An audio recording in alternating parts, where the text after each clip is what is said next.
Shalom teman-teman semua. Senang sekali dapat berjumpa kembali dalam channel Kabar Baik Kristus. Sebelumnya kami doakan semoga semua teman-teman hari ini diberi berkat kesehatan yang prima dan rezeki yang berlimpah ruah. Oke, sebelum teman-teman melanjutkan nonton video kesaksian ini, tolong dukung channel ini ya dengan cara subscribe dan aktifkan loncengnya, supaya jika kami menayangkan video terbaru, teman-teman akan terupdate. Jangan khawatir, semua gratis kok. Dan jika teman-teman suka dengan video ini, silakan teman-teman like dan share video ini ke sosial media kalian semua, WhatsApp group, Facebook maupun yang lainnya. Oke, sebelumnya kami ucapkan terima kasih atas kehadiran kalian dan selamat menonton. Shalom saudara semua. Puji nama Tuhan, saya bisa kembali bersaksi di depan saudara-saudara. Saya berharap dengan kesaksian saya ini banyak jiwa-jiwa yang tersesat mungkin saat ini, yang belum mengenal Tuhan sebagai juru selamat, bisa kembali ke Tuhan lagi dan mengenal Tuhan lebih dalam lagi. Perkenalkan, nama saya Priskanti Januarti. Saya sering dipanggil Kanti. Dan saya tidak ada mengubah nama sedikit pun.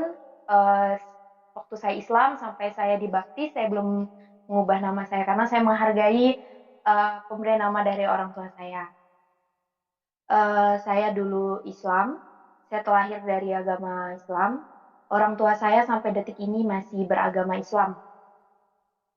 Saya mengenal Tuhan saya itu Tuhan Yesus Kristus sejak bulan 12 2020. Itu saya belum dibaptis, dan saya dibaptis itu tanggal 30 Maret 2021. Jadi sekitaran 1 tahun yang lalu. Nah, kenapa sih saya sebenarnya suka sih bersaksi ini, karena di sini saya selain membuat iblis itu menangis, kalah, saya juga merasa saya ini semakin kuat dengan saya menceritakan masa lalu saya. Dan harus saya bacakan juga firman Tuhan yang saya ambil dari kesaksian saya di 1 Yohanes 5 ayat 10. Barang siapa percaya kepada anak Allah, ia mempunyai kesaksian itu di dalam dirinya. Barang siapa tidak percaya kepada Allah, ia membuat dia menjadi pendusta, karena dia tidak percaya akan kesaksian yang dia berikan Allah tentang anaknya. Nah, ada juga di Matius 10 ayat ke-32. Setiap orang yang mengakui aku di depan manusia, aku juga akan mengakuinya di depan Bapakku yang di sorga. Yang ke-33, tetapi barang siapa menyangkal aku di depan manusia, aku juga akan menyangkal di depan Bapakku di sorga. Nah, sebenarnya kalau saya bacakan yang Matius 10 tadi itu membuat hati saya itu bergetar. Karena saya nggak mau kalau saya itu tidak diakui di depan Bapa yang ada di sorga. Sedangkan saya ini hidup untuknya. Saya mati hidup untuknya. Dan apapun yang saya lakukan, itu saya mau melakukan dengan secara kudus. Bukan karena untuk orang lain. Maka dari itu, sedikit saya ceritakan latar belakang saya. Sampai detik ini ibu dan bapak saya masih beragama Islam. Saya dulu itu, kalau saya ceritakan ini benar-benar pahit sekali. Saya 2004, umur saya 4 tahun, saya sudah merasakan, apalagi anak umur 4 tahun itu kan udah ngerti kan orang tua marah atau apa. Nah, saya sudah bisa merasakan orang tua saya itu lagi tidak baik-baik saja. Tidak baik-baik saja, sering bertengkar. Ya, maklumlah dalam rumah tangga kan. Cuman pertengkaran itu di tahun 2013 mereka berpisah. Di umur saya 13 tahun, besoknya saya ujian nasional SD. Mereka bertengkar dan akhirnya mereka itu pisah. Nah, itu yang membuat saya menjadi jauh lebih terpukul. Udah saya udahlah, saya ini dari kecil umur 4 tahun itu saya sudah melihat orang tua saya itu bertengkar sampai mereka harus berpisah atau cerai. Saya diasuh oleh nenek saya, kami itu tinggal di satu rumah, ibu saya, nenek, dan saya itu 3 bersaudara. Saya anak kedua. Saya masih punya adik, sekarang sudah lulus sekolah, kakak saya sudah menikah juga. Nah, singkat cerita saya selama saya hidup ini nggak pernah menemukan kebahagiaan, nggak pernah menemukan ketenangan. Kalau dibilang saya dari keluarga yang tidak mampu, nenek saya orang mampu, tapi bukan saya orang tidak ada apa-apanya. Nenek saya orang mampu, dia orang terpandang juga di keluarganya. Nah, tapi bukan berarti kita itu banyak harta membuat hidup kita itu enak. Malahan jauh dari prediksi saya. Jadi saya ini malahan makin terbebani. Saya nggak mendapat ketenangan dan kedamaian pada saat itu. Saya sering sekali berdoa, ya Allah, ya Tuhanku, aku pengen kedamaian, ya Allah. Saya bilang seperti itu. Kedamaian yang belum pernah saya dapat. Karena saya ini untuk kasih sayang orang tua aja saya itu nggak dapat. Saya nggak lengkap mendapatkan kasih sayang seperti anak-anak yang lain. Orang tua, ibu dan bapaknya lengkap, mendapatkan perhatian. Apalagi saya ini 3 saudara perempuan semua. Kami sosok seorang lelaki di samping kami. Bukan pacar, bukan suami, tapi orang tua, ayah. Kita ini benihnya. Nah, maka dari itu saya nggak, apalagi saya kalau untuk mencari pasangan masih dalam kata jauh sekali. Karena saya trauma melihat pernikahan orang tua saya. Karena sedikit-sedikit kalau misalnya ibu dan bapak saya bertengkar, ibu saya ini langsung lari ke rumah nenek saya, bawa barang-barang ke rumah nenek, dikit-dikit bertengkar seperti itu. Nah, bukankah kita kalau sudah menikah, masalah sebesar apapun dalam rumah tangga, orang tua itu nggak perlu tahu, cukup kita dan suami kita aja. Saya di umur segitu udah bisa berpikir, karena saya juga nggak tahu ini kuasa apa yang masuk.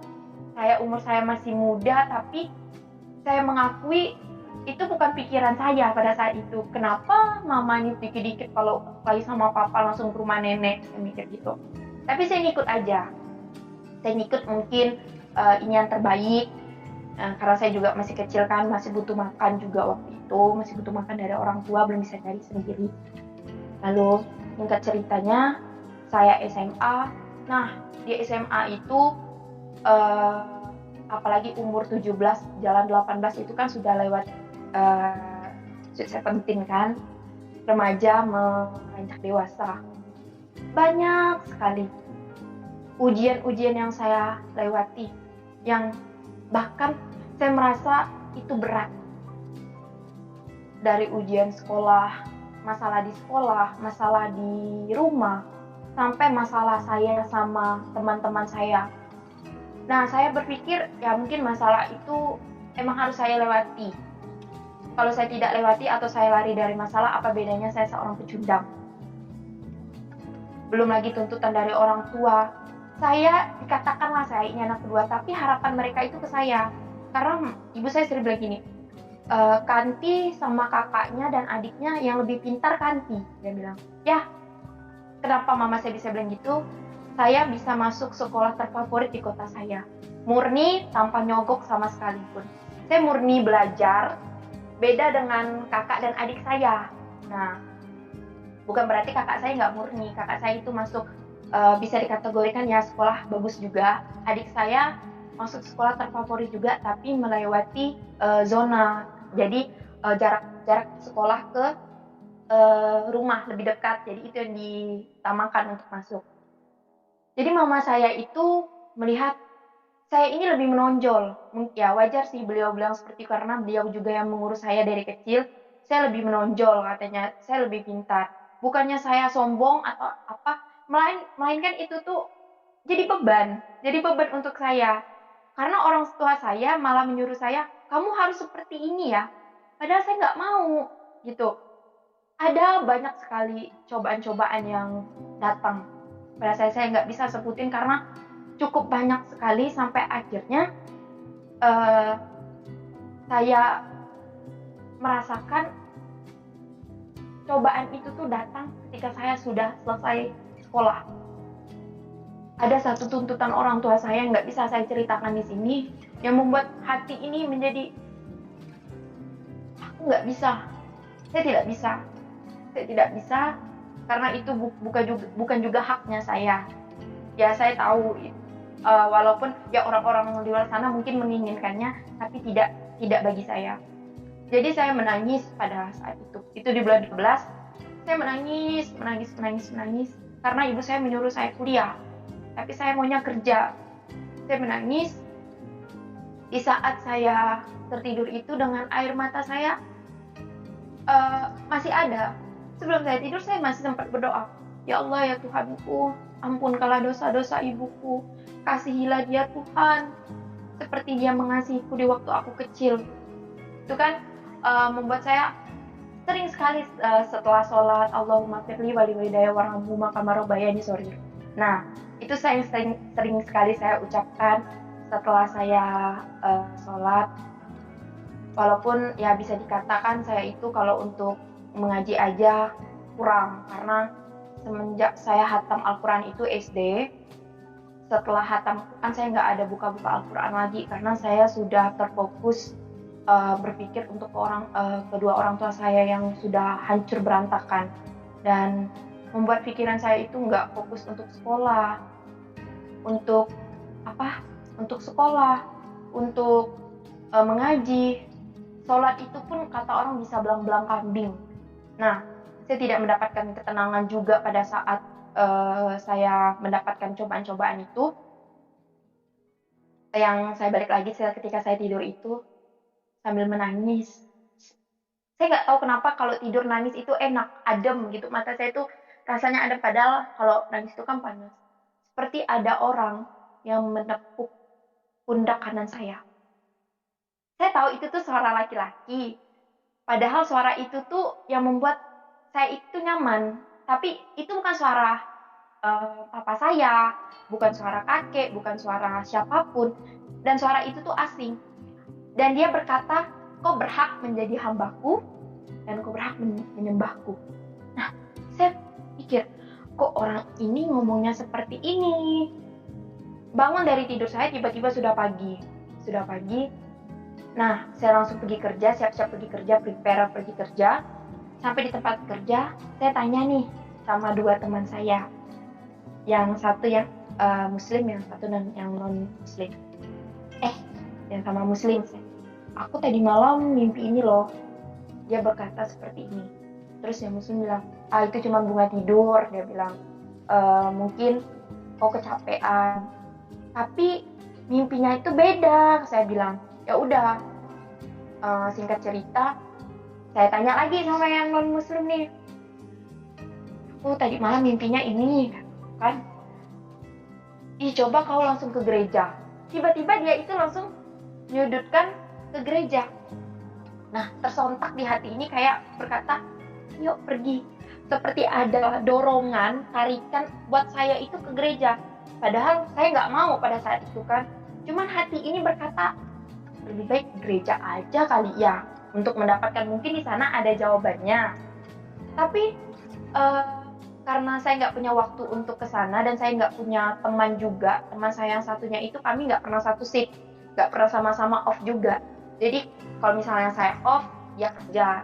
Jadi saya nggak punya teman lagi untuk datang ke gereja gitu kan. Jadi cara saya buat mencari tahunya, saya buka lagu rohani.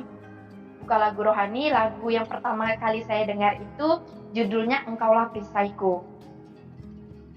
Yang lagu seperti Engkaulah perisaiku saat badai hidup menerpaku, firman-Mu di dalamku tenangkan jiwaku, bukan berdiri di tengah badai dengan kekuatan yang Kau berikan. Sampai kapanpun bukan bertahan, karena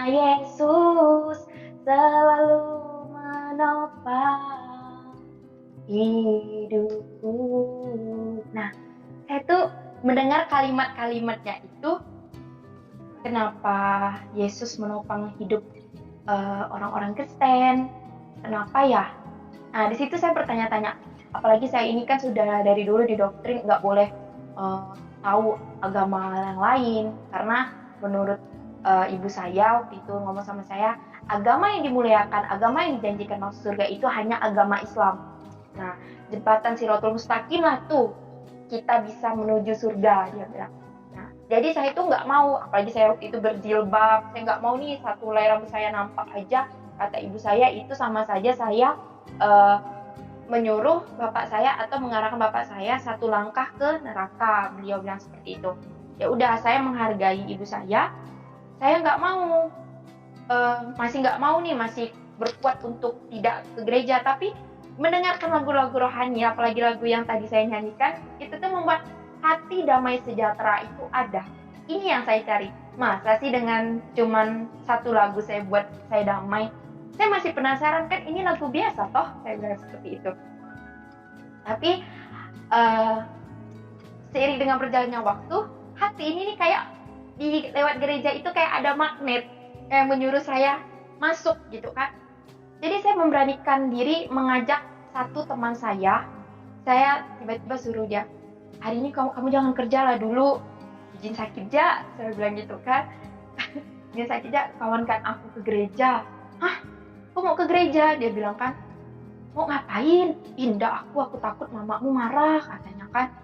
Ih enggak, ayolah please bantu aku. Sampai saya ini mau ayolah bantu. Nah akhirnya beliau mau.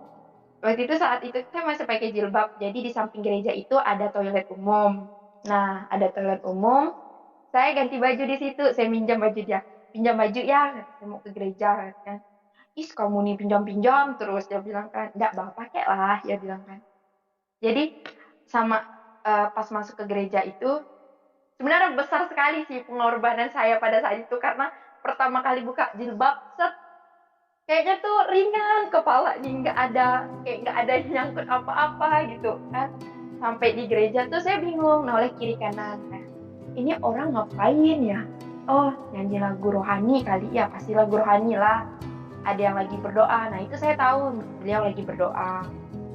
Ada yang nyanyi-nyanyi. Terus pas ibadah tuh dimulai, yang WL itu, waktu itu saya bilang bukan WL, yang penyanyi di depan itu menyapa shalom katanya. Saya ikut lagi, tangan saya jelas karena saya gini juga. Nah habis itu diundang bangkit berdiri. Di situ kami bernyanyi lagi. Nah lagu yang dinyanyikan itu padahal saya nggak pernah dengar sama sekali, cuma mulut ini dengan spontan ngikut. Padahal liriknya memang ada, cuman tuh kayaknya gampang banget. Saya sampai menangis, kayak memang nangis saya itu nangis kebahagiaan, bukan nangis yang karena nyesal, takut, melainkan Tuhan inilah kedamaian yang aku cari selama ini. Terpanggil.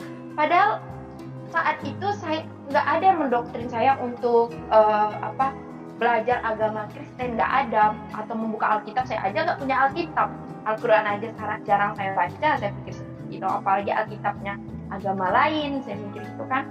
Cuman di situ selesai dari gereja, nggak tahu kenapa Tuhan itu cepat sekali membuktikan kebenaran. Padahal saya nggak mau pada saat itu kasih tahu mama saya atau keluarga saya kalau saya ke gereja, pasti mereka marah besar. Saya tahu, karena saya kan dari suku Bugis juga, marah besar. Mereka sangat fanatik sama orang Nasrani. Pernah dia berkata seperti ini, musuh agama Islam itu satu. Dia bilang, kira saya iblis, ternyata orang Nasrani. Dia bilang, orang Nasrani itu orang apa? Orang Kristen, katakan. Pokoknya selain agama Islam itu bukan teman kita. Bukannya kita nih di sini Bhinneka Tunggal Ika, berbeda-beda tapi tetap satu. Cuma tidak di dalam keluarga saya. Ya mereka sapa menyapa seperti itu aja, tapi untuk akrab gitu mereka enggak mau. Setelah itu keluar dari gereja, kita pakai motor. Ini gerbang gereja nih, pagarnya saya keluar. Ini mobil tiba-tiba lewat, dan itu plat KB-nya itu plat KB mobil tante saya. Yang di dalam mobil itu ada mama, ada adik, ada nenek. Wah, ramai tuh di dalam mobil. Tiba-tiba HP saya bunyi. Mama nelpon, nggak saya angkat nih. Saya suruh teman saya, ngebut lah, ngebut, kata saya bilangnya. Saya bilang gitu, itu mobil mama aku di belakang. Saya bilang gitu kan. Ngebut lah teman saya nih, sampai di tempat makan. Karena selesai dari situ, saya mau bekerja. Teman saya nggak kerja, tapi saya tetap kerja, masuk siang kan. Ibu saya ngechat seperti ini. Mama saya ngechat seperti ini. Bagus, ini saya pakai logat Pontianak aja. Bagus kok ya, katanya kan. Sampai kau buka kerudung, ini yang aku mau nih, ini yang aku mau dari kau nih, katanya kan. Memang kau anak kaper, dia bilang gitu. Ini marah dia, karena saya tahu kalau mama saya udah chat kayak gitu, nah ini marahlah orang tua nih, saya bilang kayak gitu kan. Tapi saya tuh bukan makin takut, makin suka gitu kan.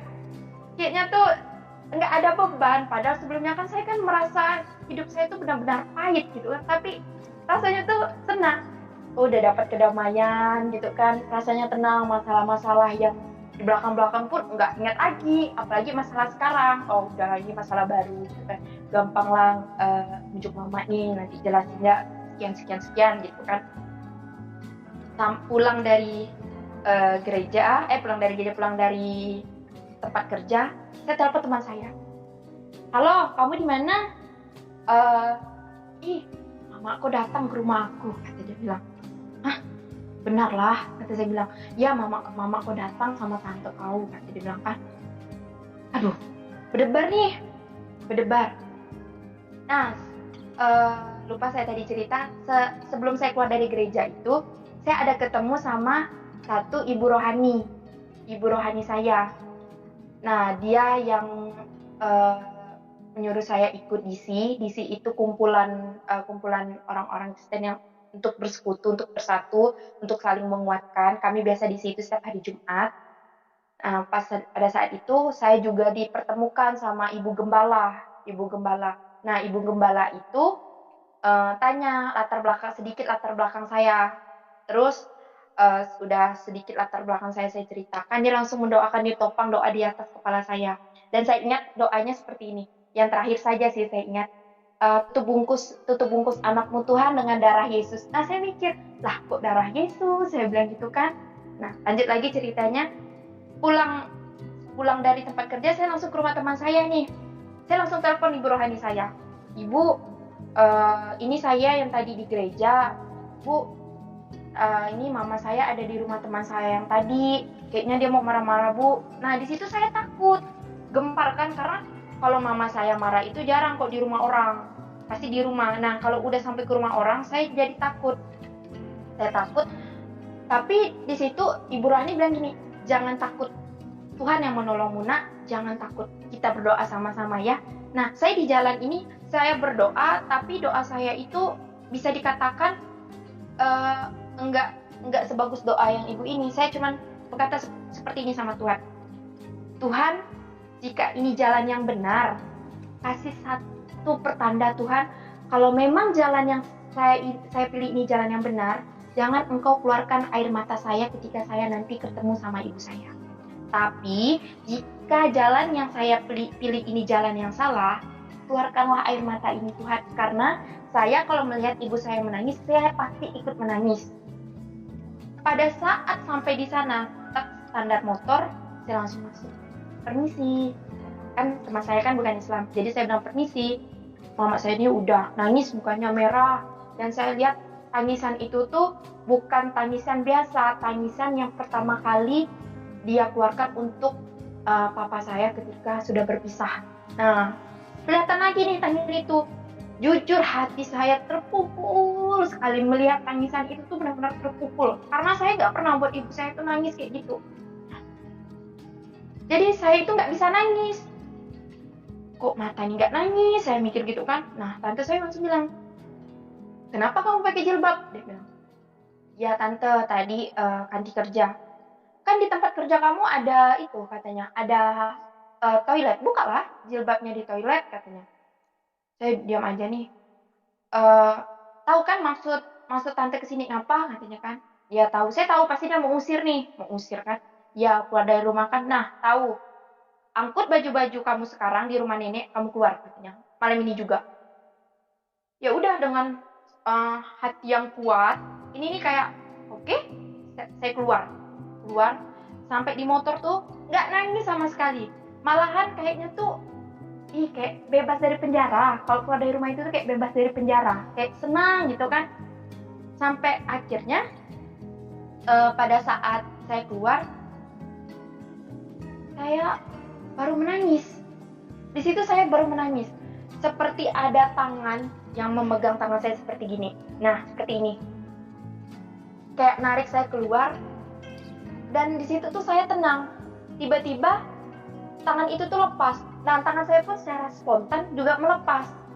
Saya mikir, apa itu ya? Lalu saya mengucapkan, ya udah, saya masa bodoh pada saat itu kan. Saya langsung mengucapkan, terima kasih Tuhan, Kau telah memberikan tanda yang aku ucapkan tadi Tuhan sebelum pergi dari sini Tuhan. Kau tidak mengeluarkan air mataku, berarti emang ini jalan yang benar. Nah, di situ saya tidak ragu-ragu lagi. Padahal saya waktu itu kan memang pada saat berdoa itu kan keadaan hati ini nggak tenang. Jadi ngomongnya itu meracau kan, orang sini tuh kayak ngomong-ngomong aja. Lalu saya langsung berpikir, berarti jalan yang saya pilih ini jalan yang benar, karena Tuhan tidak mengeluarkan satu air mata saya pun keluar gitu, nggak mengizinkan. Nah, saya dapat itu di firman Tuhan setelah saya sudah bisa membaca Alkitab di Yesaya 41 ayat 13. Sebab aku ini Tuhan Allahmu, memegang tangan kananmu dan berkata kepadamu, janganlah takut, akulah yang menolong engkau. Nah, di situ sebelum saya tahu isi firman Tuhan ini sudah kejadian di hidup saya sebelum saya bisa membaca Alkitab, belum menyentuh Alkitab, sudah tertera di Yesaya 41 ayat 13. Jadi saya berpikir, berarti isi di Alkitab ini belum saya baca pun sudah kejadian duluan di hidup saya. Jadi saya tidak pernah ragu-ragu lagi, saya tidak takut. Singkat cerita, setelah itu saya diusir dari rumah. Besok paginya saya off, itu di tanggal 15 saya diusir dari rumah, lalu saya cari kos-kosan. Sedangkan saya gajian itu kan di akhir bulan tanggal 30. Jadi gak ada uang sama sekali. Akhirnya saya minjam uang sama teman saya untuk ngekos. Sedangkan kos saya tuh 600.000 per bulan. Uang sama sekali gak saya pegang. Saya cuma pegang uang waktu itu gak sampai 100 ribuan. Cukup ya beli air minum lah gitu kan. Saya cari kos yang dekat dengan rumah juga, masih satu jalan dengan rumah saya. Saya telepon bapak kosnya, Pak, boleh nggak kalau saya bayar kosnya setengah bulan dulu, karena saya gajian ini di tanggal 30, nanti saya saya bayar langsung 600.000 di tanggal 1, jadi enak penghitungannya Pak. Oh boleh, kata bapak kosnya. Puji Tuhan, apa yang membuat saya ini bimbang, membuat saya khawatir itu, Tuhan kasih jalan terus untuk saya. Kasih jalan terus, jalan yang lebar untuk saya, jadi nggak ada kendala apapun. Jadi saya merasa enteng aja. Saya ambil barang-barang saya waktu itu pakai Grab ngambilnya, saya ambil barang-barang, karena lumayan banyak juga. Tapi saya nggak ada membawa satu harta pun yang dikasih sama ibu saya. Saya nggak ada bawa cincin emas, saya nggak ada bawa anting-anting atau kalung atau apapun. Saya cuma membawa motor saya yang saya beli sendiri. Itu keluar dari rumah, banyak sekali tanggungan saya. Motor saya masih kredit waktu itu 1.350.000, handphone masih kredit 850.000, bayar kos 600.000. Coba saudara bayangkan gimana saya itu bisa mencukupkan angka-angka itu dalam kehidupan saya selama 1 bulan. Saya aja biasa mikir, aduh, banyak sekali pengeluaranku ya. Saya mikir kayak gitu. Apakah bisa gaji saya ini nutup? Malahan gaji saya itu minus karena gaji saya UMR di sini 2.500.000 minus. Tapi saya nggak khawatir sama sekali. Saya yakin Tuhan pasti menolong. Sesuai di dalam firman Tuhan dalam Yohanes 15 ayat 16, bukan kamu yang memilih aku, tetapi akulah yang memilih kamu Dan aku telah menetapkan kamu supaya kamu pergi dan menghasilkan buah, dan buah itu tetap, supaya apa yang minta kepada Bapa di dalam namaku diberikannya kepadamu. Terus di dalam Yohanes 14 ayat 6, akulah jalan kebenaran dan hidup. Tidak ada seorang pun yang datang kepada Bapa kalau tidak melalui aku. Nah, saya membaca firman Tuhan ini, saya langsung terkonek dengan kehidupan saya. Tuhan tidak bakalan meninggalkan saya sendiri. Walaupun saya sendiri, saya serba kekurangan, tapi Tuhan selalu mencukupkan dengan caranya sendiri, dengan zatnya sendiri. Dan saya percaya itu. Saya alami dengan hidup saya bercerita bukan mengada-ngada karena saya sendiri yang mengalaminya. Jadi membuat saya itu semakin kuat, semakin bertambah jiwa saya, semakin kuat keimanan saya, karena di saat saya lagi kesusahan pun saya tidak merasa susah. Hidup saya yang kurang pada saat itu Tuhan cukupkan dengan caranya, dengan tangan Tuhan sendiri. Seiring berjalannya waktu, ada satu hari ketika saya mau pergi kerja. Saya pergi kerja, nggak tahu kenapa di depan saya itu seperti ada tali yang membentang. Itu tali wifi. Pada saat itu setelah kejadian saya tahunya itu tali wifi. Saya melihat di depan tuh nggak ada apa-apa. Saya bawa motor, langsung ini tali langsung set katanya. Langsung kayak gini ke leher saya. Cuman kalau emang tali wifi itu ngikat banget di sini, otomatis kan, saya contohin pakai kalung saya aja, otomatis kan ininya kan pasti ikut kena juga ya nggak sih? Nah, ikut kena juga. Jadi pada saat itu saya langsung motor saya jalan sendiri, saya udah bergantung di tali wifi, kayak gantung diri gitu. Saya udah lihat, saya dengan kunang-kunang mata saya, motor saya itu jalan sekitaran, nggak tahu, kurang lebih 1 meter mungkin ya, karena nggak jelas juga, jatuh sebelah kiri. Terus saya langsung nggak sadarkan diri, tiba-tiba saya ada di rumah orang. Ternyata abang wifi itu bilang, saya nggak lihat kakak kalau kakak lewat, katanya bilang gitu kan. Ya bang, saya juga nggak lihat bang kalau abang tuh lagi tarik kabel, saya bilang kayak gitu. Ya makanya saya aja kaget. Nah, sama-sama kaget di sini. Saya juga nggak bisa menyalahkan karena saya ini nggak tahu mau ngapain. Saya langsung telepon supervisor saya izin, saya fotokan, saya lihat luka saya ini. Saya aja tuh jujur kalau ingatnya tuh takut karena sampai berdarah-darah. Ini sampai koyak. Untung nggak kena nadi.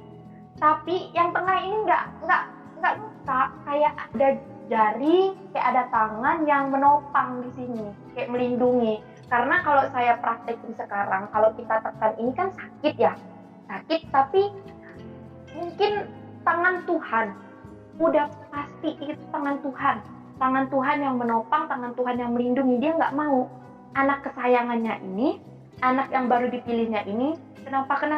Karena Tuhan punya pesan yang sangat-sangat penting untuk saya, yang harus saya selesaikan. Nah, di situ saya langsung telepon kakak angkat saya waktu itu orang Cina.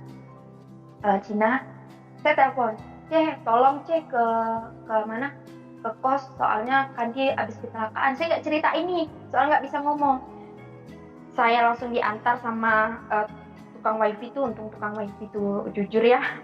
Saya tunjukin alamat kos saya, emang nggak jauh dari tempat saya kejadian, tempat saya jatuh itu. Langsung nggak lama itu Cece langsung ada juga. Langsung lah diobatinya pakai betadine. Ayo, dia bilang kan, kenapa luka ini? Katanya kan, kena apa, gimana ceritanya? Nah, saya ceritain lah sama beliau. Beliau aja tuh kayak, nggak masuk akal ya, katanya. Kok ininya nggak kena ya? Dia bilang, nggak lo gak ceh, kuasa Tuhan lah. Nah, di situ malamnya saya ikut komsel.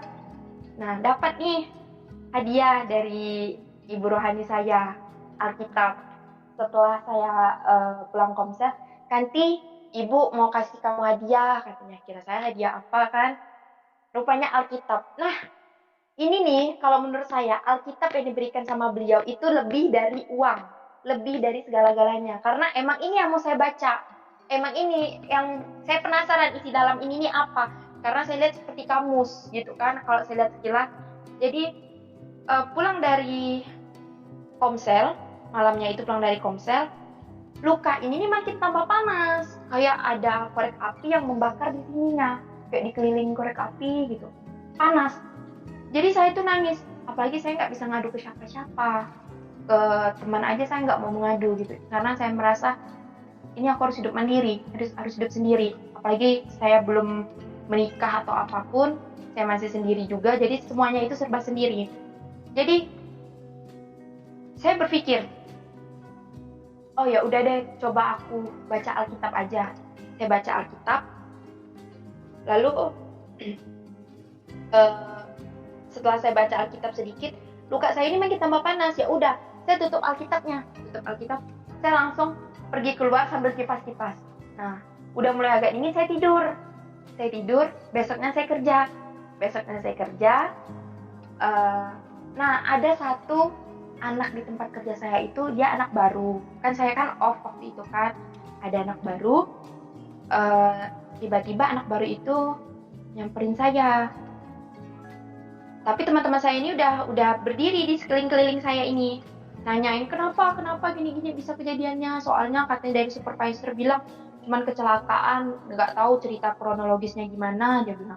Nah, saya ceritain, gak lama ada anak baru itu nyamperin saya. Aku boleh lihat nggak luka kamu? Tanpa dia harus perkenalan dulu dengan saya.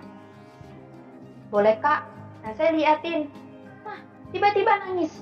Beliau itu tiba-tiba nangis sambil nunjuk ke leher saya. Dan dia bilang kayak gini, ini luka bukan sembarang luka, sambil nangis.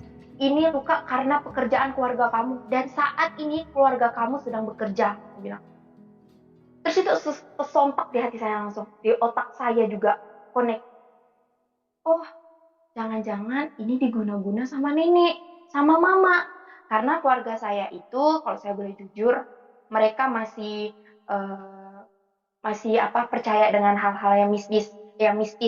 Bisa disebut dengan okultisme, di mana okultisme itu kepercayaan terhadap hal-hal yang sihir seperti dukun. Nah, yang intinya yang jahat lah.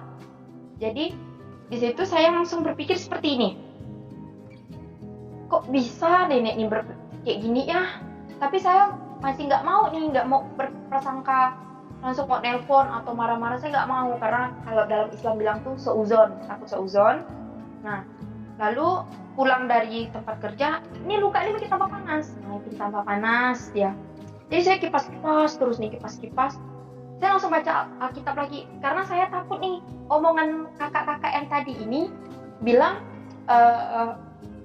terjadi benar-benar di dalam hidup saya. Jadi saya baca Alkitab. Waktu itu saya baca Alkitab sampai di Kejadian sampai ayat ke-9. Pada saat saya pas nih lampunya kayak gini, jadi sebelah sini gelap, sebelah kiri saya gelap, jadi ada lampu cuma di sebelah kanan. Tiba-tiba pada saat saya baca Alkitab, seperti ada cahaya yang menyenteri saya atau mengarah kepada Alkitab ini, dan seperti ada orang yang menghembus telinga saya sebelah kiri, kayak dihembusnya, begitunya. Jadi di rambut nih kayak terbang, kayak emang kita niup lilin. Langsung saya lihat ke kiri saya, itu luar biasa. Iblis itu besar tinggi melewati ventilasi kamar kos. Saya nggak bohong, itu benar-benar saya lihat. Saya langsung teriak, Alkitab saya lempar. Karena pintu kos nggak saya kunci. Pada saat itu saya lupa kuncinya. Nggak tahu saya lupa atau apa, karena anak-anak kos tuh bisa masuk, karena saya teriak nih.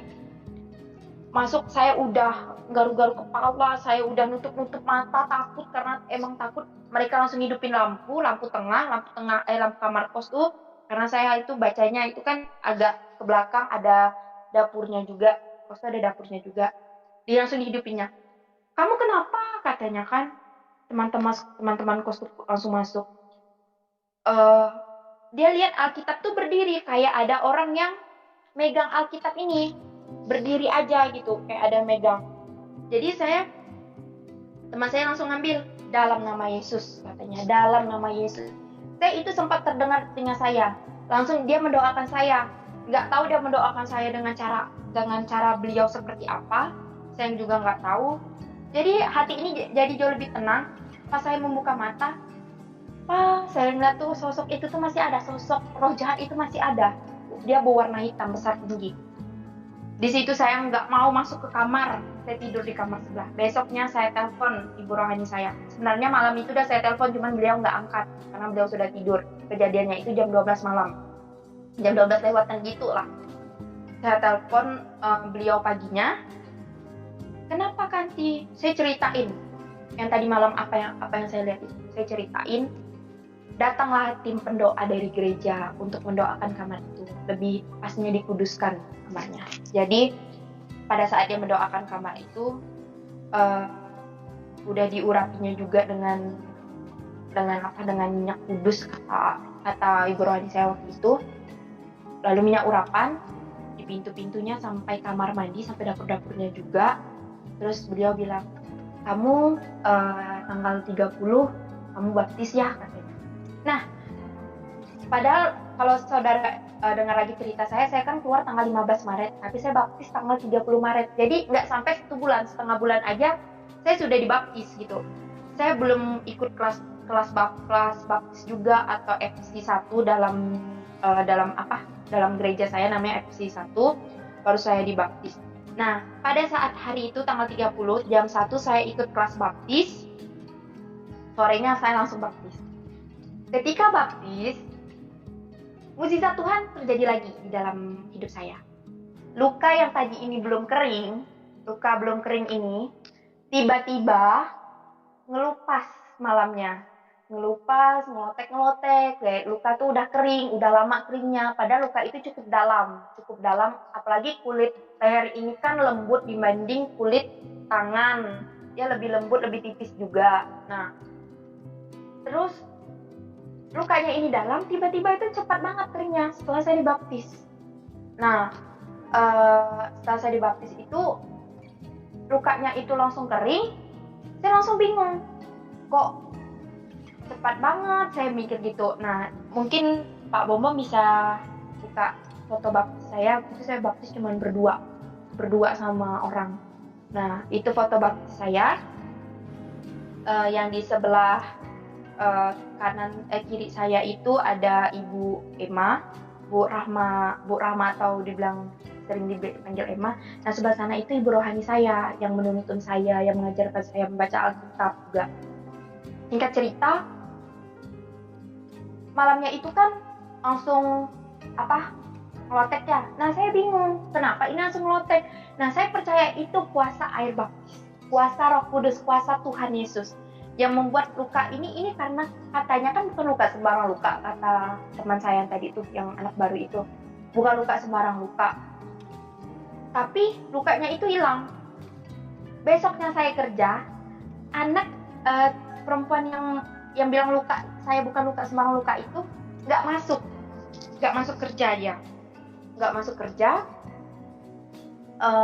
tiba-tiba menghilang beliau itu. Saya nggak tahu juga dia kemana, saya nggak tahu namanya siapa, saya belum sempat kenalan karena saya melihat dia langsung tiba-tiba nangis dan kami serontak semuanya juga merinding pada saat itu. Nggak tahu dia punya keajaiban untuk melihat atau apa, saya juga nggak tahu karena saya nggak kenal.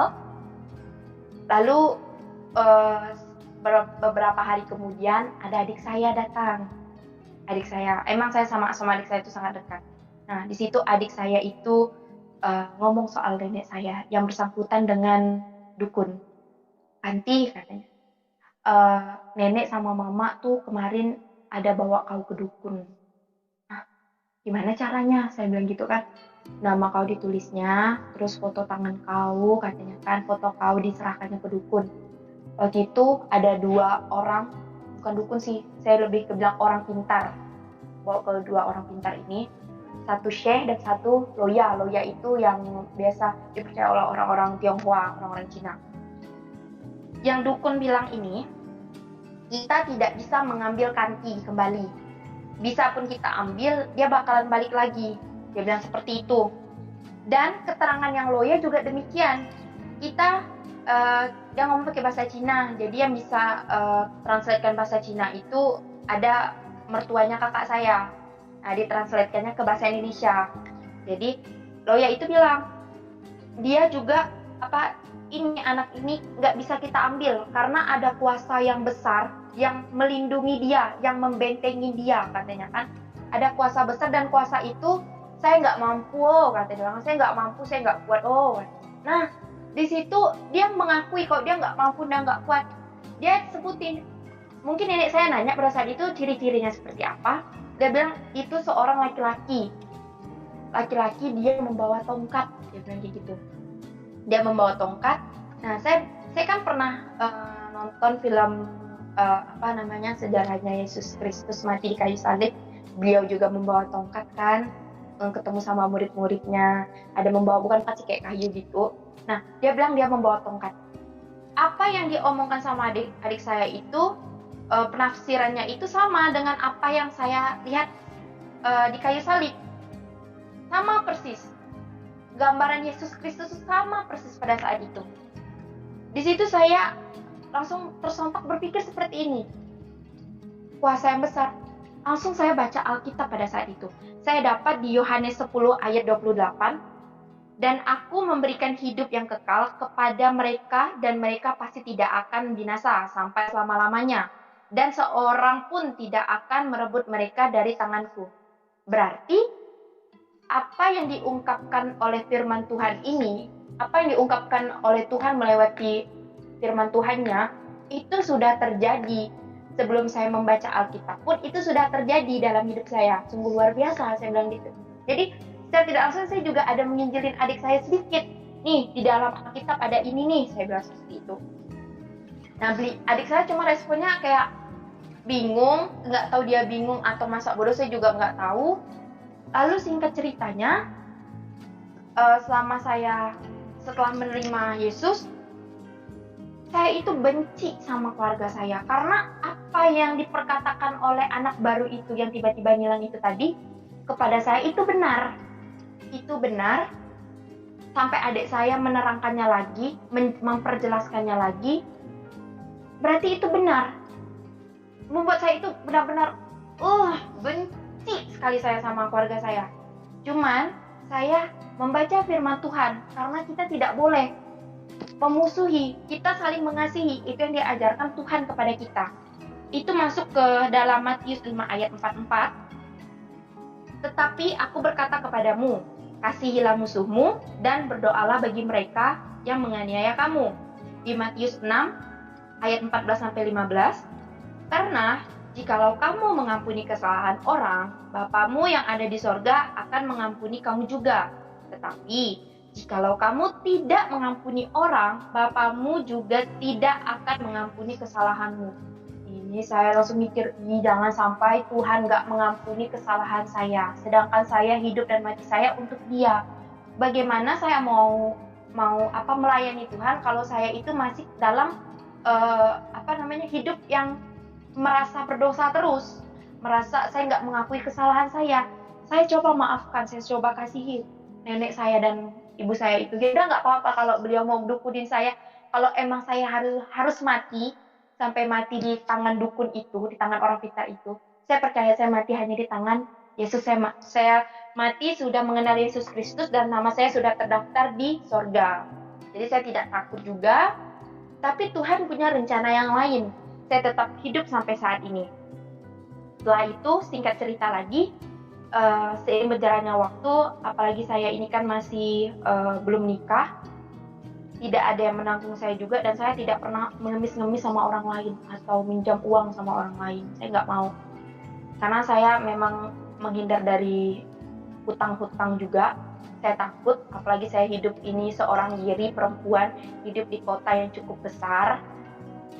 Saya makan dan minum aja bayar, saya mau tidur aja tempatnya bayar, tidak ada yang gratis dalam hidup saya ini, kecuali penebusan dosa. Saya mau nebus dosa saya gratis karena Tuhan yang telah membayarnya. Jadi saya pada saat itu saya hanya fokus sama Tuhan dan pekerjaan saya. Lebih dari itu saya tidak ada, atau saya mau ngumpul sama teman-teman, saya nggak mau. Selama saya hidup yang kudus, hidup bersama Tuhan Yesus, hidup saya itu tidak ada kekurangan sedikit. Tidak ada kekurangan. Malah saya berdoa seperti ini.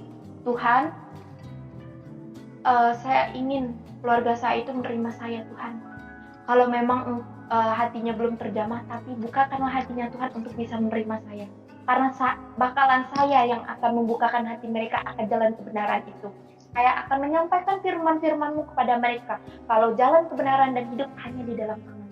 Saya sering berdoa seperti itu. Karena saya yakin doa yang sering-sering kita ulang, kita ucapkan, Tuhan dengan singkatnya waktunya, dengan Dia mengatur waktu untuk membalasnya, pasti Tuhan kabulkan. Walaupun tidak sekarang, besok atau lusa, tapi kemungkinan dan diaminkan tahun depan atau tahun depannya. Karena saya percaya mengikut Tuhan itu yes dan amin. Tidak ada mustahil. Pasti apapun yang saya mau, pasti Tuhan yang pas mengabulkannya. Saya percaya itu. Lalu saya ada baca juga di Kisah Para Rasul 16 ayat 31. Percayalah kepada Tuhan Yesus Kristus dan engkau akan selamat, engkau dan seisi rumahmu. Nah, saya baca firman ini setelah saya berdoa berulang-ulang kali. Dan ini, saya dapat lagi. Banyak sekali yang saya ucapkan, tetapi Tuhan itu sudah mencatatnya di Alkitab.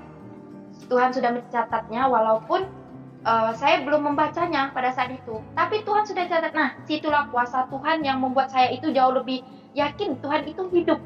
Tuhan yang saya pilih ini Tuhan yang benar. Tuhan yang nyata, Tuhan yang tidak pernah mati, Tuhan yang hidup kekal di surga, dan Dia akan menjemput saya. Dia akan kembali lagi ke dunia untuk menjemput saya. Bukan hanya saya, tapi semua orang-orang yang percaya kepada Yesus. Di situ saya juga ada baca di Matius 28 ayat 18-20. Yesus mendekati mereka dan berkata, "Kepadaku telah diberikan segala kuasa di sorga dan di bumi. Karena itu pergilah, jadikanlah semua bangsa muridku dan baptislah mereka dalam nama Bapa dan Anak dan Roh Kudus. Dan ajarlah mereka melakukan segala sesuatu yang telah kuperintahkan kepadamu. Dan ketahuilah, aku menyertai kamu senantiasa sampai akhir zaman." Haleluya, amin Tuhan. Saya percaya di situ, saya dibaptis dalam nama Anak, Bapa dan Roh Kudus. Dan Tuhan sudah menetapkan hidup saya untuk melayaninya. Dan saya harus ketahui Tuhan akan senantiasa menemani saya dan menjemput saya pada saat dan pas di akhir zaman. Tuhan selalu menemani saya dan menjemput saya pulang. Dia mati di kayu salib, menebus dosa-dosa saya. Dia membasuh dosa saya dengan darahnya yang suci, darahnya yang kudus, yang membuat saya sampai saat ini berada di sini, ngomong sama saudara tentang kesaksian-kesaksian saya. Tidak hanya itu, tidak hanya sampai di situ saja mukjizat Tuhan yang datang. Satu persatu keluarga saya bisa menerima saya, seperti tante saya pernah datang juga ke kos. Sampai apalagi percaya nggak, anak kecil itu kalau ngomong nggak pernah bohong. Dia datang ke kos saya, masuk kos, "Kak Anti, kamarnya enak ya," dia bilang. "Kamarnya enak, kamarnya itu buat dede ini senang, tenang," dia bilang. Nah, saya langsung mikir, kok anak ini bisa ngomong seperti itu? Karena saya yakin kalau omongan anak kecil itu nggak pernah bohong. Apalagi saya udah kenal sepupu saya ini mulutnya itu dia laki-laki tapi kayak perempuan. Kok dia bilang orang jelek, ih jelek nih katanya.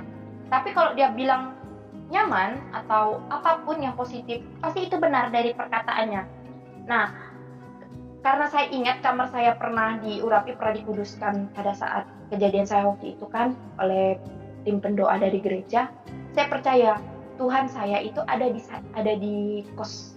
Tuhan saya itu ada dimanapun saya berada. Dia ada dimanapun. Dia tetap memegang tangan saya. Dia tetap menopang saya. Walaupun dia tahu di belakang saya ada salib yang begitu besar yang saya bawa, tapi dialah yang membantu saya menopang salib itu. Dia memberikan saya kekuatan juga. Itu saya ada baca. Ini saya catat juga di Amsal 3 ayat 33. "Kutuk Tuhan ada di dalam rumah orang fasik, tetapi tempat kediaman orang yang benar diberkatinya." Berarti karena saya memilih jalan kebenaran dan hidup itu hanya di Yesus Kristus Tuhan, membuat tempat kediaman saya itu diberkatinya. Diberkatinya sehingga anak kecil pun yang berbicara kepada saya, adik saya itu berbicara, saya yakin itu kuasa Tuhan. Tuhan yang punya kuasa pada saat itu. Tuhan yang bekerja sebebas-bebasnya, seluas-luasnya, bekerja di kos saya walaupun saya sendiri, dia melindungi saya.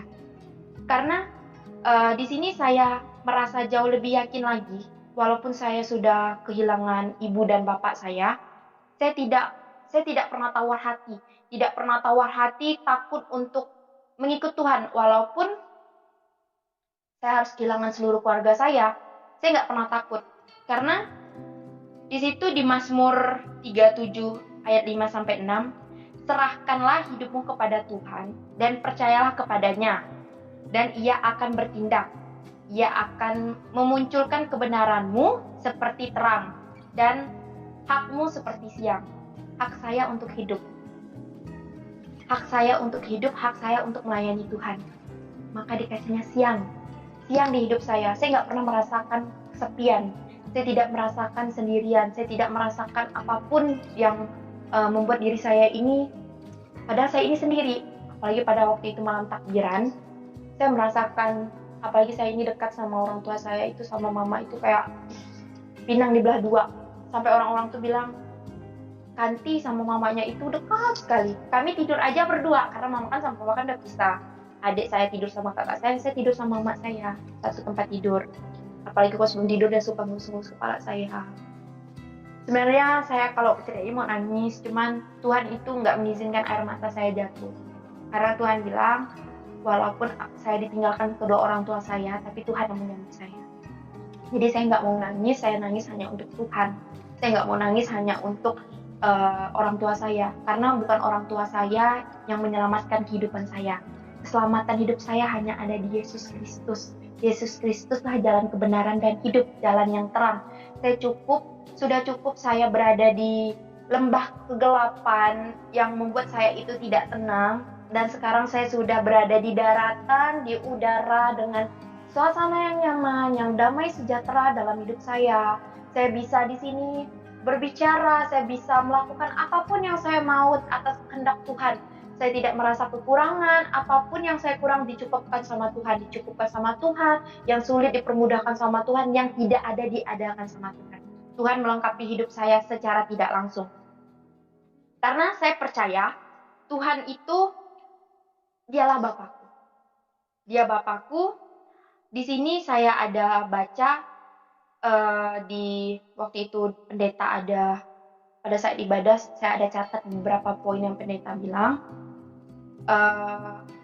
Dia telah menebus kita secara pribadi sehingga kita menjadi milik kepunyaannya. Kerinduannya adalah menjadi Bapa bagi kita, yaitu Bapa yang menjadi pemberi apapun yang kita mau diberikannya. Karena doa orang baik akan cepat terkabulkan, walaupun tidak secara spontan. Jadi saya percaya walau ketika saya berdoa, walaupun tidak dikabulkan Tuhan hari ini atau besok, masih lama gitu, 2 atau 3 hari lagi, saya percaya apapun yang saya ucapkan, dia bakalan kabulkan lebih dari apa yang saya harapkan. Terus dia juga pelindung. Saya tidak ada orang tua, saya tidak ada keluarga yang melindungi saya, tapi dia selalu melindungi saya. Contohnya pada saat saya kena tali wifi, Tuhan itu menolong saya. Saluran pernapasan saya dilindunginya dengan tangannya. Nah, dia sebagai pelindung. Dia sebagai penghibur. Di saat saya kesepian, saya menghibur diri saya dengan menyanyikan lagu rohani. Nah, lagu rohani yang suka saya nyanyikan itu yang sampai akhir hidupku. Lagunya seperti ini. Bapa, Engkau mengenalku lebih dari siapapun. Engkau tahu ceritaku dan isi hatiku. Tak peduli masalah, Engkau tetap memilihku. Ubahkanku, sempurnakan, jadi karya yang indah. Nah, di situ Tuhan sudah mengubah hidup saya menjadi karya yang indah, yang indah untuk orang-orang di sekitar saya. Saya mengubah hidup saya yang dulunya dendam, nggak bisa memaafkan, membenci, sekarang sudah bisa mengasihi. Di situ saya percaya Tuhan memang melindungi saya, penghibur saya, dan Tuhan juga mengajarkan saya. Tuhan mengajarkan apa? Dari saya yang merasa sendiri, saya lebih bersyukur. Daripada saya berada di keluarga saya, tapi saya tidak mendapatkan kedamaian, bagus saya hidup sendiri dengan Tuhan. Saya nggak takut, saya tidak punya orang tua, saya hidup karena untuk Tuhan yang memberikan saya makan, burung-burung di udara saja Tuhan memberikannya makan. Apalagi saya yang bisa melayani Tuhan, saya bisa punya kearifan dalam berpikir, beda dengan burung di udara. Mereka hanya terbang bebas, tanpa mereka harus memikirkan manusia-manusia yang di bawah mereka. Nah, setelah itu Tuhan menjadi pendorong bagi saya. Ketika saya merasa down, jatuh, lemah semangat saya, Tuhan itu yang memotivasi saya. Tuhan tidak pernah membiarkan saya itu hidup menderita. Ada saja di serontak di pikiran saya, Tuhan itu menyuruh saya itu untuk melayaninya. Saya melayaninya dengan kekuatan saya sendiri, yang saya hanya membaca Alkitab ya dicomot-comot biasa saja. Tapi saya tidak membenarkan juga kalau saya ini pintar dalam Alkitab. Malahan saya ingin di sini memperdalam Alkitab. Saya tidak juga membenarkan diri saya pada saat ini saya kesaksian biar orang-orang semua itu tahu saya ahli kitab, tidak. Saya juga baca, saya sambil baca saat ini saya masih mencatat, ini catatan saya masih mencatat. Karena selain saya bisa bawa kemana-mana juga ketika saya mau bekerja, saya membaca firman Tuhan. Ketika saya di tempat kerja, saya curi-curi waktu untuk baca firman Tuhan. Saya nggak pernah merasakan kedamaian di dunia ini melebihi dari kedamaian di surga. Kalau saya sudah berhasil bekerja sama Tuhan di surga, maka saya akan berhasil juga bekerja di dunia. Saya memang dulu orang tua saya itu menyuruh saya menjadi abdi negara. Tapi Tuhan berkehendak lain, Tuhan menyuruh saya menjadi tentara di surga. Tentara di surga untuk melayani orang-orang yang belum mengenal Tuhan, menginjilkan mereka. Saya berharap sekali kalau misalnya pun saya ada kesempatan, saya yakin saya pasti ada kesempatan dengan cara Tuhan sendiri, dengan jalan Tuhan. Saya ingin sekali menjadi seorang pendeta. Karena kalau saya melihat pendeta-pendeta itu, wajahnya itu terang, aman, damai, sejahtera saya melihat. Makanya saya kalau ke gereja itu, biasa kan saya ibadah itu jam 7, jam 6 saya sudah di sana. Saya mau duduk yang paling depan. Yang paling depan saya mau menatap muka pendeta saya, pengembala saya. Saya berharap Tuhan, semoga saja 2-3 tahun atau 4 tahun lagi saya ada di depan. Saya ada berada di panggung, membawakan firman-Mu, meninggikan nama-Mu bersama anak-anak-Mu yang lain. Saya berharap seperti itu. Tuhan juga memberi upah bagi saya. Memberi upah apa? Dia menjanjikan saya itu bisa masuk surga, bukan dengan kebaikan saja. Percuma saya membaca firman Tuhan, saya membaca Alkitab, kalau bisa 24 jam saya membaca Alkitab, tapi hidup saya tidak seperti Alkitab. Saya masih hidup dalam lembah kekelaman, misalkan nih, dalam, apalagi sekarang ini kan zaman teknologi yang luar biasa, handphone itu bisa menjadi sarana iblis untuk mengesahkan pikiran kita. Karena di dunia ini ada dua kuasa yang ingin merebut diri kita ini, kuasa roh jahat dan roh kudus. Dua-duanya sama-sama mau diunggulkan. Jadi kalau saya memilih roh kudus ini, roh kejahatan ini, berarti kemanakah saya? Ke neraka. Di dalam firman Tuhan yang saya baca, di Yohanes 15 ayat 5, akulah pokok anggur dan kamulah ranting-rantingnya. Barang siapa tinggal di dalam aku dan aku di dalam dia, ia akan berbuah banyak. Sebab di luar aku, kamu tidak dapat berbuat apa-apa. Jadi, kalau saya tidak ada di dalam Tuhan, saya memilih roh kejahatan, Tuhan juga tidak akan mengasihi hidup saya. Saya mungkin sekarang bisa dikatakan jadi perempuan yang nakal. bisa merebut suami orang untuk mendapatkan harta dunia tanpa saya harus bekal untuk di akhirat nanti. Saya nggak mau itu terjadi. Lebih baik saya hidup apa adanya, saya membeli Roh Kudus yang menemani hidup saya dari saya, apalagi saya ini kan dipilih sama Tuhan, bukan seperti saudara-saudara yang terlahir dari agama Kristen yang sudah mengenal Tuhan dari sejak lahir, membuka mata langsung, oh Tuhanku benar. Sedangkan saya itu membuka mata saya saja, saya masih dalam agama Islam waktu itu. Nah, sekarang saya sudah berada di jalan keselamatan. Saya yakin jalan saya ini jalan yang benar. Tidak ada seorang pun yang bisa mengantarkan saya ke surga selain melalui Dia, melalui Tuhan kita Yesus Kristus. Karena Dia sendiri yang bilang jalan keselamatan dan hidup hanya ada di dalamnya, tidak ada di lain. Tuhan boleh banyak, nabi boleh banyak, rasul boleh banyak, tapi Yesus Kristuslah Raja atas segala raja, Tuhan atas segala Tuhan. Dia membuat saya menjadi kepala bukan ekor. Pada saat saya menjadi ekor, Dia mengubah wujud saya menjadi kepala.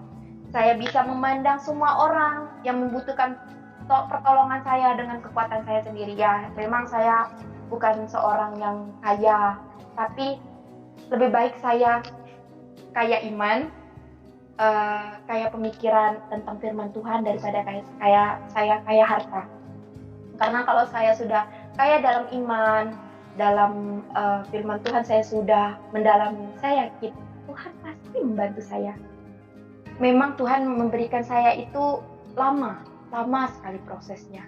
Tapi dengan proses itu Tuhan mengajarkan saya, layak gak anak ini saya pilih? Karena kita di dunia ini diseleksi untuk masuk surga. Kita ini lagi ikut kompetisi. Ini layak gak masuk surga, dikasih cobaan. Ini layak gak masuk surga, dikasih cobaan. Dan saya lah, di keluarga besar saya baru dijamah sama Tuhan. Dan saya saat ini sedang mengalami banyak sekali pencobaan-pencobaan yang Tuhan berikan, yang mana pencobaan itu tuh melebihi dari pencobaan yang Ia rasakan yang mati di kayu salib. Jadi kalau saya merasa diri saya itu lagi lagi hancur banget, sedih, saya pasti memandang salib.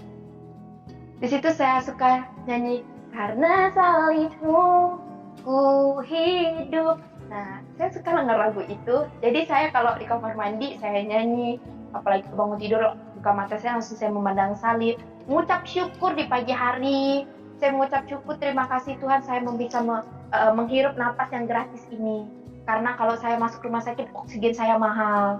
Nah, apalagi kalau saya susah bernapas gitu kan, oksigen di rumah sakit kan mahal tuh, bayar lagi. Ya saya nggak punya uang untuk sakit-sakit terus, makanya saya biasa berdoa kepada Tuhan. Ya Tuhan, kalau saya sebelum tidur, jagalah diri ini Tuhan. Pakailah diri ini Tuhan, pakai tubuh saya ini untuk melayani Engkau. Jadikan saya ini biji matamu Tuhan, agar saya selalu bisa mandang kebenaran, agar saya bisa membantu orang-orang yang membutuhkan saya. Saya berdoa seperti itu. Dan puji Tuhan, puji nama Tuhan, saat ini saya berada di tengah-tengah orang yang seiman sama saya, dan saya sangat-sangat bersyukur, apalagi saya diundang untuk kesaksian di sini. Saya bisa berbagi kesaksian saya kepada saudara-saudara juga. Malahan saya berpikir seperti ini, semoga dengan saya bersaksi di sini membuat saudara-saudara itu yang lagi lemah iman menjadi kuat. Karena pencobaan-pencobaan yang saya ceritakan itu membuat diri saya juga kuat. Secara tidak langsung saya ingat lagi, oh Tuhan itu ajaib, Tuhan itu kuat, Tuhan itu memberikan saya kekuatan. Roh Kudus yang membantu saya. Dulu saya tidak bisa berdoa. Saya berdoa, gimana ya? Saya berdoa tuh kayak, ya Tuhan, Kanti mau berdoa.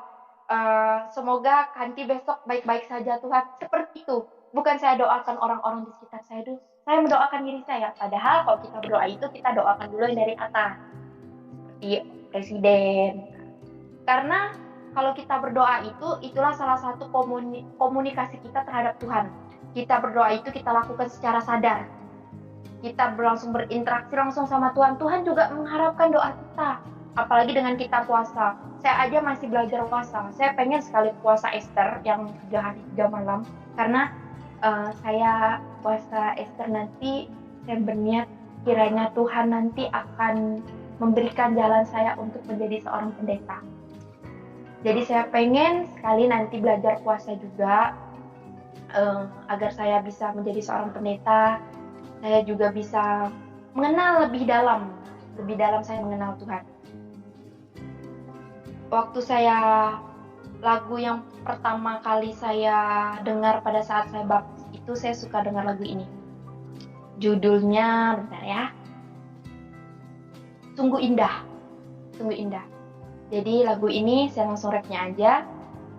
Sungguh besar pengorbananmu bagiku, terlalu dalam untuk dimengerti. Sungguh besar, sungguh indah yang kau pikirkan tentangku, tak terselami bagiku. Sungguh indah kau Tuhan. Mungkin itu saja yang bisa saya sampaikan kesaksian saya. Semoga saudara-saudara bisa memahami apa yang saya rasakan. Terima kasih.